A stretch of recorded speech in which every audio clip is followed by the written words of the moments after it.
இன்றைக்கி நம்ம வீட்டில் நைட்டு டின்னர் என்னென்னு பார்த்தீங்கன்னா சூப்பரான கேரட்டு வெங்காயம் பச்சை மிளகாய் எல்லாம் கடலைப்பருப்பு உளுந்தம்பருப்பு எல்லாம் போட்ட பணியாரம் சூப்பராக இருக்கும் பார்த்துக்கோங்க. இதுக்கு ஒரு கார சட்னி வச்சுருக்கோம். சூப்பரான பணியாரம்.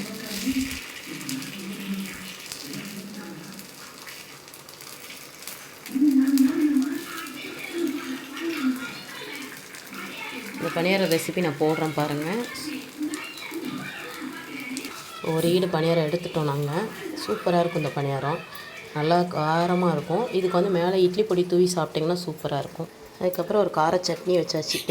தக்காளி வெங்காயம் கடலைப்பருப்பு உளுந்தம்பருப்பு எல்லாம் போட்டு கார சட்னி வச்சாச்சு. சூப்பரான நம்ம வீட்டில் இன்றைக்கி நைட்டு டின்னர் வந்து கார பணியார சட்னி.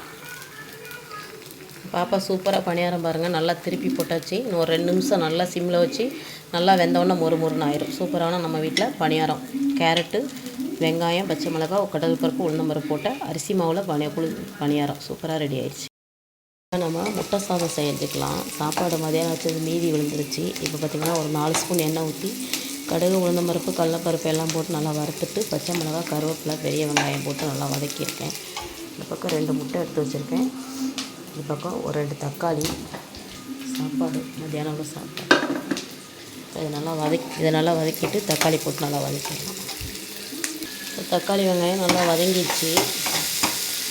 அப்புறம் கொஞ்சமாக மஞ்சள்தூள் சேர்த்துக்கலாம் சாதத்துக்கு. அதுக்கப்புறம் கொஞ்சமாக பச்சை மிளகாய் போட்டிருக்கோம். கொஞ்சமாக சாம்பார் தூள் சேர்த்துக்கலாம். நம்ம வீட்டில் அரைச்சி சாம்பார் தூள் நல்லா கிளறி விட்டு இந்த லைட்டாக பச்சை வாடை போகும் முட்டையை உடச்சி ஊற்றிக்கலாம். இப்போ 2 முட்டை உடச்சி ஊற்றிட்டேன். இப்போ நல்லா உப்பு போட்டிருக்கேன். நல்லா கிளறிட்டு நல்லா பொரியல் மாதிரி ஆனோன்னா அதுக்கப்புறம் சாதத்தை போட்டு கிளறலாம். சாப்பாடு உடச்சி விட்ருக்குறேன். நம்ம வீட்டில் இது ஒரு முட்டை சாதம் செஞ்சுக்கலாம். சிம்பிளான சாதம் வீட்டில் இருக்கிற பொருளை வச்சு. இப்போ நான் என்னென்ன போட்டுக்கலாம் 3 ஸ்பூன் எண்ணெய் கடுகு உளுந்தம்பருப்பு கடலைப்பருப்பு இப்போ வெங்காயம் பச்சை மிளகாய் எல்லாம் நல்லா வதக்கிட்டு ஒரு தக்காளி போட்டு வதக்கிட்டு கொஞ்சம் மஞ்சத்தூள் உப்பு சாம்பார் தூள் போட்டு அதுக்கப்புறம் 2 முட்டையை உடச்சி ஊற்றி நல்லா இந்த மாதிரி பண்ணிவிட்டேன். சாதம் மீதி விழுந்துருச்சு மதியானம் உள்ளது. அதை எடுத்து இப்போ போட்டுக்கலாம். சூப்பரான நம்ம வீட்டில் முட்டை சாதமும் ஒரு கலர் அப்பளம் தாங்க இன்றைக்கி நைட்டு டின்னர். இப்போ சாப்பாடு எடுத்து போட்டுக்கலாம்.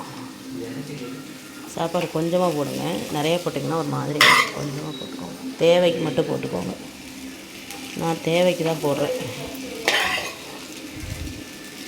இப்போ நம்ம நல்லா கிளறி விட்டுக்கலாம். இப்போ சூப்பரான நமக்கு பொழுன்னு சாதம் மத்தியானம் கூட குழஞ்சிருந்துச்சுங்க. இப்போ பொழுன்னு சூப்பரான நமக்கு ஒரு தக்காளி வெங்காயம் முட்டையெல்லாம் போட்டு சூப்பரான நமக்கு முட்டை சாதம் ரெடி ஆயிடுச்சுங்க. இந்த மாதிரி நைட்டு சாப்பிடும்போது சூப்பராக இருக்கும். ஒரு அப்பளம் வச்சு சாப்பிட்டேங்க. இதே சூப்பராக இருக்கும். ஒரு சிப்ஸு கூட வச்சுக்கலாம். சூப்பரான நம்ம வீட்டில் முட்டை சாதம் ரெடி ஆயிடுச்சுங்க. நம்ம வீட்டில் மீதமான மத்தியானம் உள்ள சாதத்தை வச்சு தாங்க இன்றைக்கி ஒன்று செஞ்சோம். சாப்பாடு சூப்பராக இருக்குது பொழுன்னு. அதனால் இந்த ரெசிபி வேணால் சொல்லுங்கள் போடுறேன். சிம்பிளான மெத்தட் தான்.